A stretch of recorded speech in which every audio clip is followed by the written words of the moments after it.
What is going on, guys? Back on the mic today from Spectral Sound Tutorials, bringing you a tutorial again of Xfer Serum. I'm going to show you how to make this growl.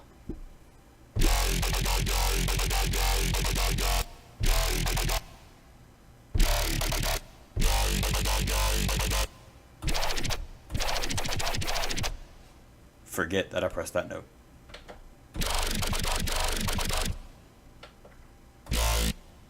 I hate my keyboard sometimes.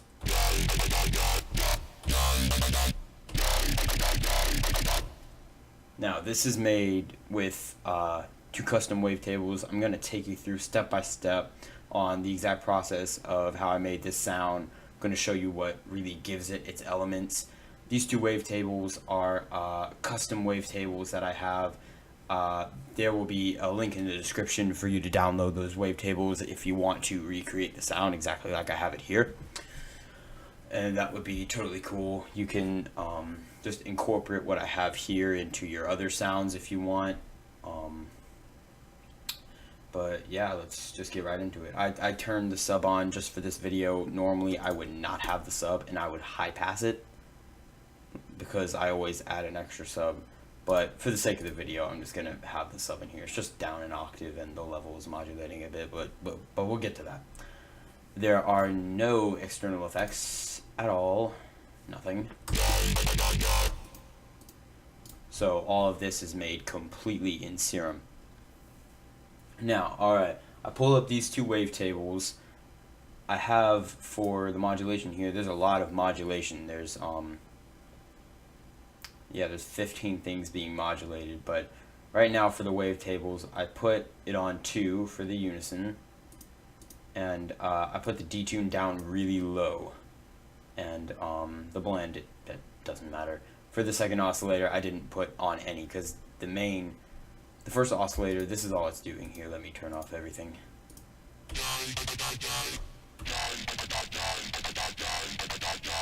It's adding, you can hear how stereo wide it is, and it's adding a lot of good vowel and extra high harmonics in there. That's giving it a lot of depth. And then this is what the second oscillator is. You can see that that's where the main sound is coming from there. That oscillator, and play them both together.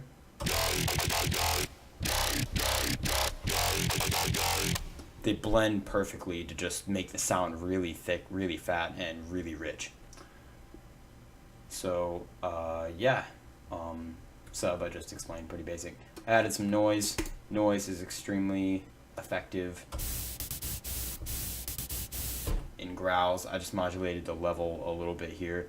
Noise is very important when you're making these growl basses, these really strong sort of basses, because it acts like distortion. It adds that high frequency, that very high frequency content you see up here. Bit of low frequency stuff, but that's not messing with things too much, so it doesn't really matter. But it makes it, I'm going to quote Barely Alive here in their video, it makes it a full waveform. Like, it really fills in those cracks between the peaks. So you might not be able to hear it. This is without the noise. With the noise. I'm hearing more brightness up top. Depending on what you're listening on, you might not hear it, but I've done a lot of ear training over my time as a producer. So yes, you have, let's see, what do I want to get to next? Well, I'll just start with all the modulation here. Modulating the level of the sub. Pretty basic. Modulating the level of the noise. Like I said, this is just the noise that it automatically, this is the initial noise that it starts with.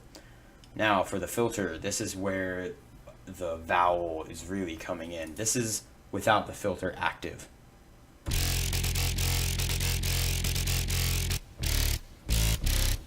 Now you can tell that's a really fat sound and it's really rich, which is what I really liked about these two wavetables together. But it needs to have, it doesn't have, there's like very little modulation. There's not a lot going on. It sounds pretty static. That's where the filter comes in. This is a high pass 12 filter. I love the high pass 12 filter. It's great for making these really, like, to make a bass sound like it's talking, like a growl or something like that. It's really great. You can see what it's doing here. I can slow it down for you.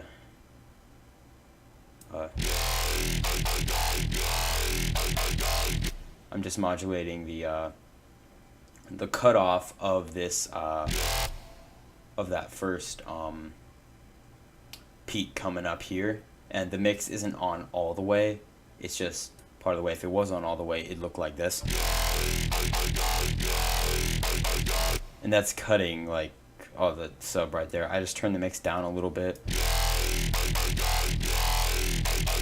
so we just have those peaks going there.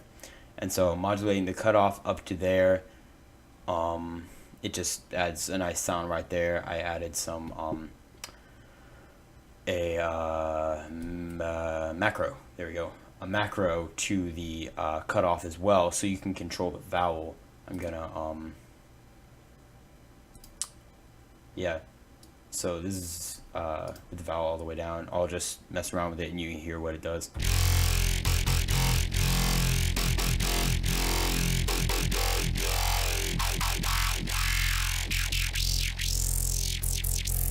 So there's very few instances where you would want it way up here.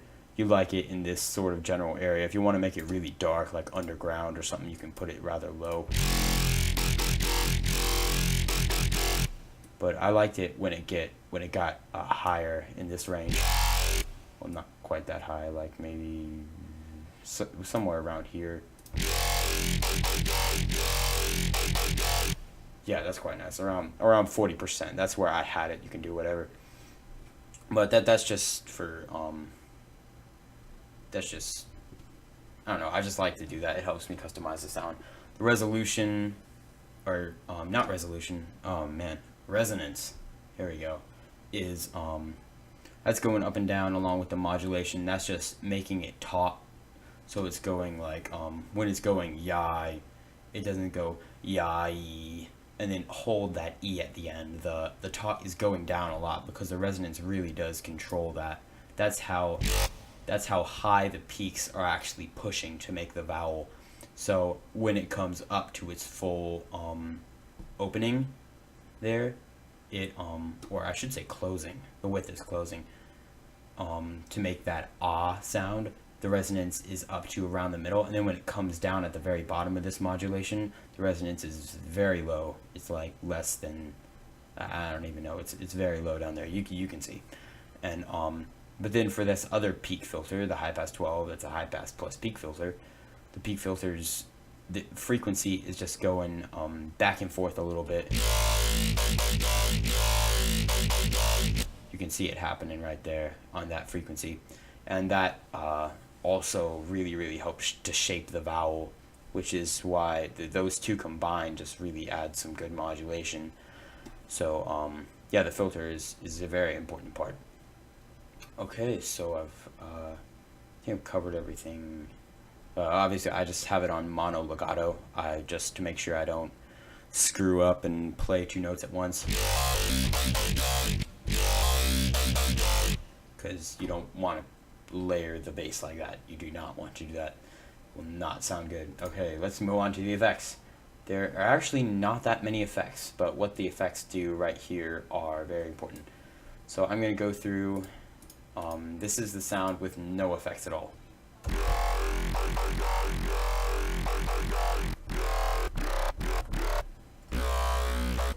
Not too great. I added a little dimension because it seemed very mono to me. It was very in the middle, so I didn't touch the hyper. I didn't like how the hyper sounded. You can try that out. I didn't like it.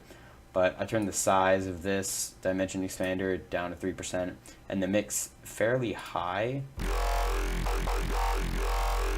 I like the width that it gave. I love the dimension expander. I have the I have one I use it in Massive and Serum and all my stuff. I love it. But Then I added some distortion. This is also extremely important. This is without the distortion. With the distortion. Again, it just adds a lot more brightness. Let me turn this a little faster.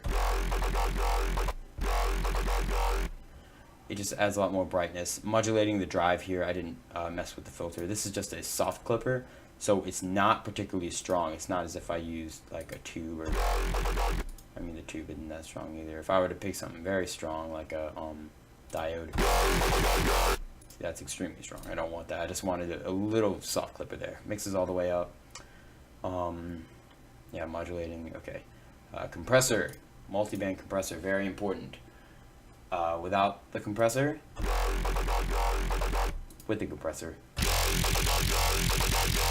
So that just completely transformed the sound. I love this compressor here. This it's basically an OTT is what it is from Xfer, but yeah, I love now with the update that you can control each of the individual bands and stuff. I don't mess with the mix too much. That's just me personally. I've heard other people say they love that feature, but threshold I pulled down a bit. Ratio was up. You see the settings right here. I don't have to go through most of those. I just had the main thing was what I did with these bands. I raised up the lows and the highs and cut the mids a bit.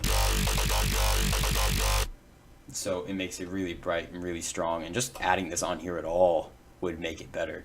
But those are the settings I like. You can put that same thing down. If you want to create the exact same sound, you can edit it more. You could add more mid depending on where you want it sitting in your mix, but I liked it this way. It was nice. Okay, and now for the EQ. This is a little more modulation without the EQ. With the EQ. This just really cleans up the sound. So I didn't want to modulate the level completely because then the sound would become very, very weak. I just wanted to. There was a lot of extra high end hanging around after the modulation, after the top ended. There's that constant bzz, and I kind of wanted to get rid of that. Well, not completely, just duck it down and up with the modulation here.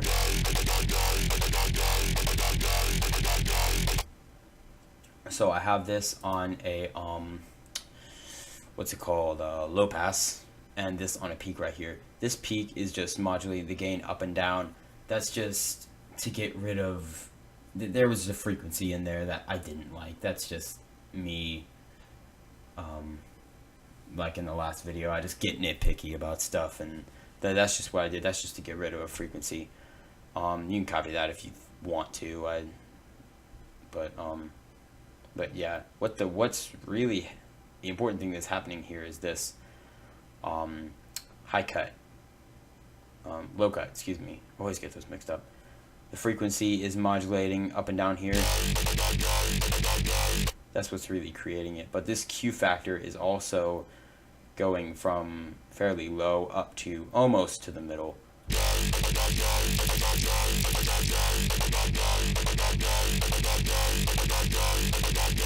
I'm just going to put it at the middle. I like the way that sounds.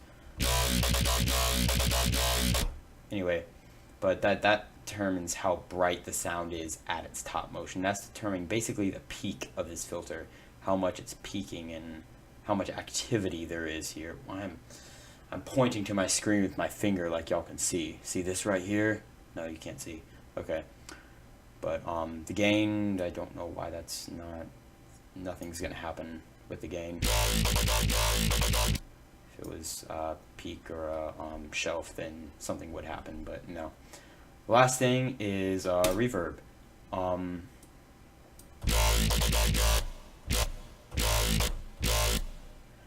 It just adds more depth and fullness to the overall sound in general.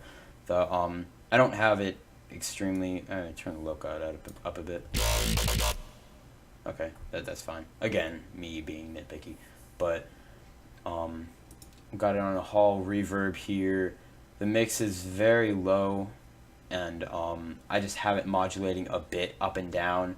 So if I stop the modulation right at the top here, you got a nice reverb tail sound. But if I stop it kind of near the bottom, let me try to get it here.